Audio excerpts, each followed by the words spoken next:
Hello and welcome back. I was about to install 2 new hard drives in my Dell XPS, and I thought this might be a good video to show you how to do it yourself if you ever need to. We're going to install 2. One is a solid state drive. These are a little bit newer. They tend to be faster and they tend to not usually have as much storage and cost a little bit more. And then the older style tech, these are old trusty spinning disk drives, HDDs. They tend to have a lot more space and are a lot more affordable for the price, but they move slower.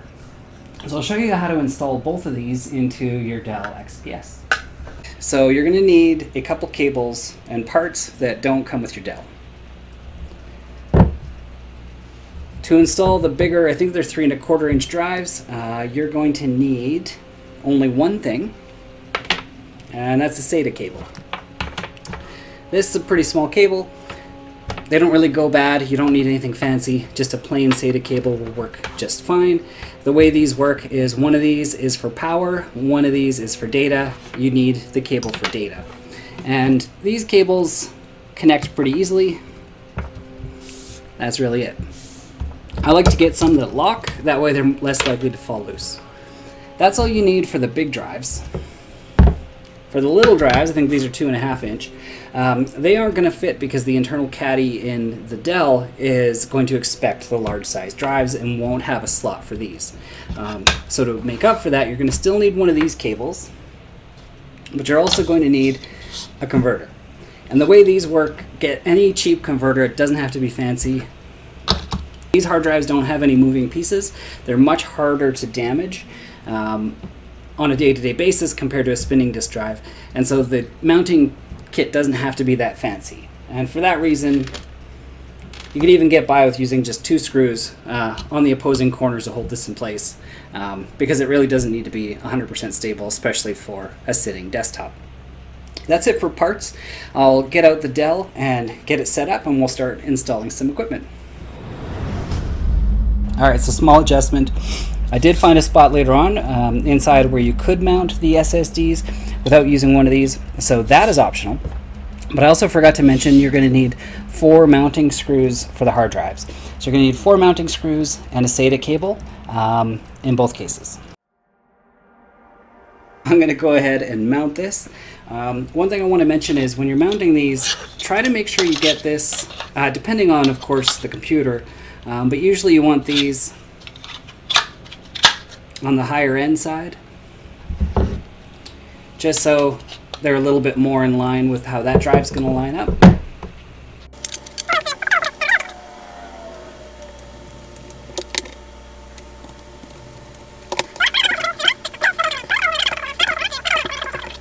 Alright, so quick recap to open up the Dell. Make sure that these are up, up, and pull. And that's it. If you do need to put this back together later and you find that those tabs can be a little challenging,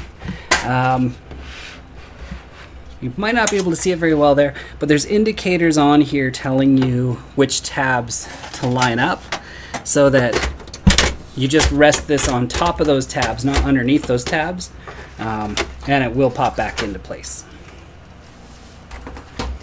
So, kind of interesting. The Dell has been awesome. It's kind of a mix of old tech and new tech. You'll see 4 pins down here, or 4 screws down here that are kind of the old style ones. In the old days, the guys like us will remember these. That's how we used to mount our PCI cards. It's the same kind of screw. Haven't seen those in a couple years, so it's always good to see those again. So we're going to have to take those out to pull these trays out. And those trays are blocked in by this, which comes out through that. At the same time, remember what I said, we do need to install the cables, but at the same time, there's also power cables that need to be run. So what I'm going to do first is find all the cables that we're going to need. Specifically, we're going to need the power cables. Usually, you'll find them buried up inside here. Dell's pretty good in that they have 2 perfectly loose. Remember what I said earlier, that they have bigger ones for power and smaller ones for the data. These are the 2 bigger ones. And that's it. We're going to use both. You'll also notice that they do label hard drive 1, hard drive 2, hard drive 3. They don't have to go in that order, but it does kind of make sense for their design. So there you go. So you can see now why we needed to have a tray to make this hard drive fit.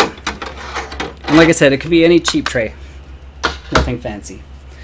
So now, how do we get these out? Well, we're going to need to take the screws out. And don't judge me, I left my proper... Both of my tool sets are not in this room right now.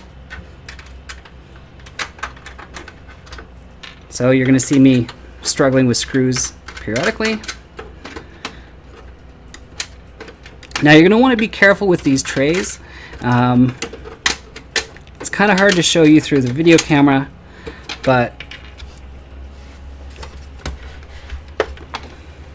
right down here where the trays are is where the cables go to and from the motherboard. So just keep an eye on those and try not to damage those. Right back here, you'll see that's where those two SATA plugins go. They aren't specific, so you can use either one, whichever one's convenient. We're going to use both because we're adding in 2 drives, and that's going to take up all 3 slots. It's going to take up both of those. There's already an existing slot, and it's also going to take up all the SATA pins that they had available. So we're going to max it out. But I just wanted to kind of give you an idea of where we're going in there.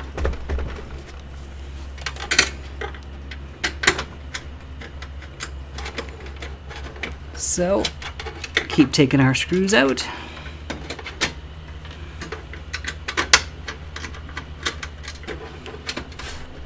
There we go. Now these aren't going to go anywhere because this is blocking it. So again, this will remind you to have those pins pulled up. That'll let you pull this out, pull that out. And if you wanted to, you could work in there that way. But for what we're doing, it'll work. You have to be pretty tough with these. The way that they have these connectors in here, they don't sit very nicely. And it's just a real pain to keep jiggling them, so I've just gotten a little less gentle. Next, I'm going to install 2 of these while I'm in there. You could install these afterwards, but while it's nice and open, it's easier for me to get in. So I might as well do it now. So I like to use the angle on the hard drive and the straight on the motherboard. Cheaper, well, there's different cables. You can pick whether they're angled or straight when you order them. That's just how I like to do it. We'll do the shorter cable close, which is this one. The longer cable will go to that one.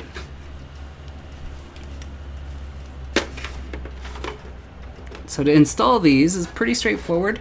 You're going to have to stick your hand in there and pop it into that slot. So it's a little easier to look at the end first, which has a little L shape. You're probably not going to be able to see that. Yeah, it's not going to... Yeah, you won't see that. But the L shape has to match what's on the back. So, but with these being so narrow, you can see why I like ones that lock in place. And I can hear a little click right when it pops in.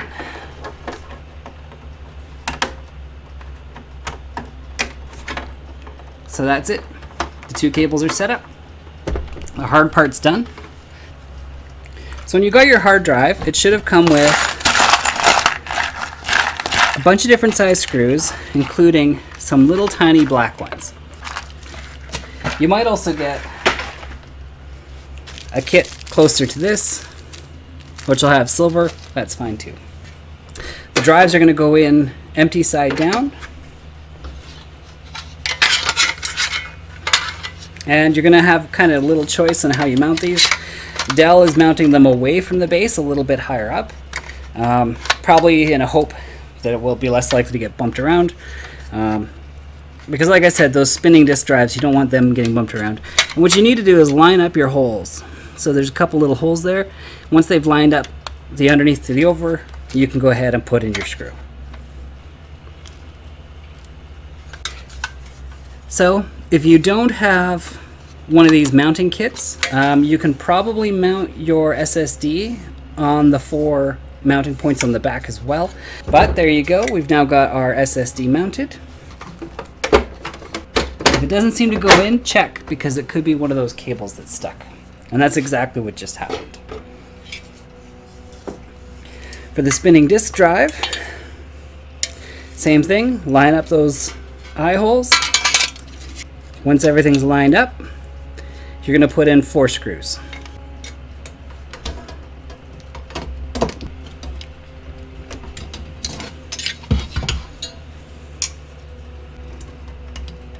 Okay, that's it.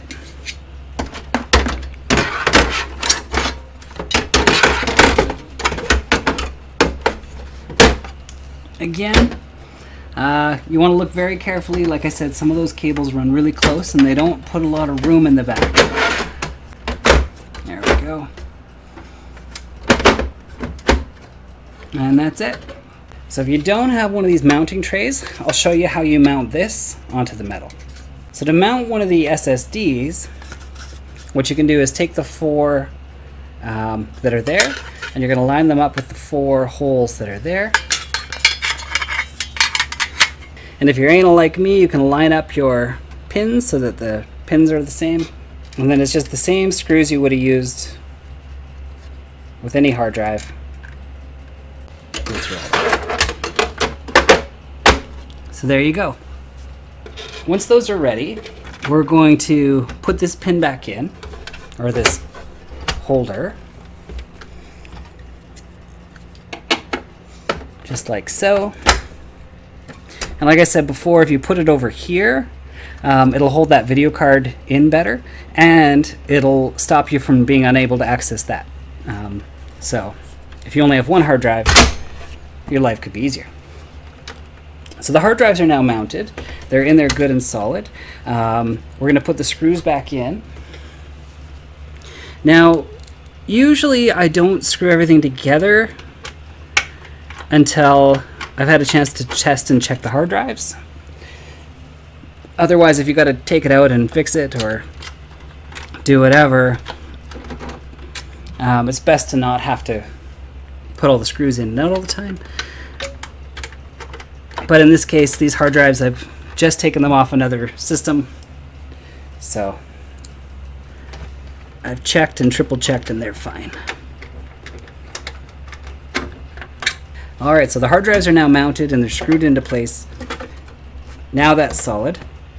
Now connecting the cables is straightforward and easy. So I'm going to take the long cable and connect it to this one. The shorter cable, connect it to this one. There you go. Now, I might also, while I'm in here,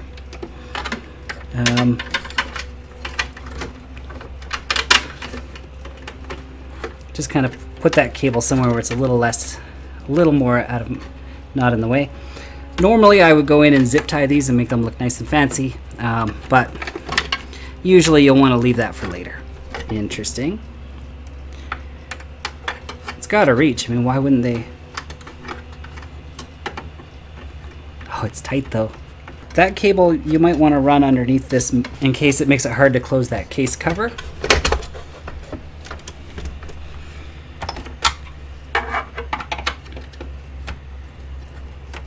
A little nervous because that's pinching it right near some sharp metal, but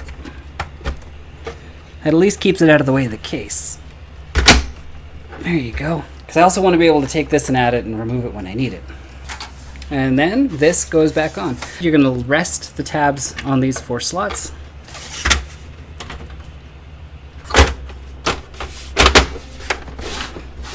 There we go. So that's it. Hard drives are installed. Windows should recognize them when it boots up now and show you any indication of what to do next. All right, now the moment to check what the computer actually sees. The computer has come up, OBS is running, and let's take a look. So I'm going to go ahead and pick my computer. This is, for most people, going to probably look like down here, but pick it and then go to this PC, and it'll show you the drives that it recognizes. In my case, the first two are the ones it came with. This is the rewritable, and then these two are the ones I just added. And I'd probably do some benchmarking and tests, but just to make sure that the drives are still in good working order. But at this point, the system's done everything and can see them. If for some reason I couldn't see these here, there's two ways I use to get to this program. I usually, if I forget the command, I'll just search for computer management. If you look for disk management, it doesn't always come up. Computer management seems to. When you go to computer management, you can go to storage, disk management, and this will let you get to all of your drives. The other way to get here is Control R, and it's already typed in, disk mgmt.msc. Brings you back up the same thing. And then from there, we can go ahead and see and control our drives. So you can see, here we go, we got a D drive, which is 2 terabyte, which is the one it came with. We've got 3 terabyte, which is the one we just added. We've got another 250 or 238. This is a 256, just the way it converts. This is a 256 gigabyte SSD that we added. This is the 256 gigabyte M2 that was already in the device. So there you go. You can also see a list down here. You could also, if you needed to, right-click, change your drive letter, and change it to whatever you need to. Just be aware you'll want to reboot after, and I'd recommend avoiding the letter G if you use the new Google Drive system. G does get reserved for it, and so it makes sense to just avoid that if you use it. But that's it. The drives are installed and recognized, and so I hope you found this video interesting. If it helped, please comment, like, or subscribe. Otherwise, I will catch you on the next video. Thanks. Bye.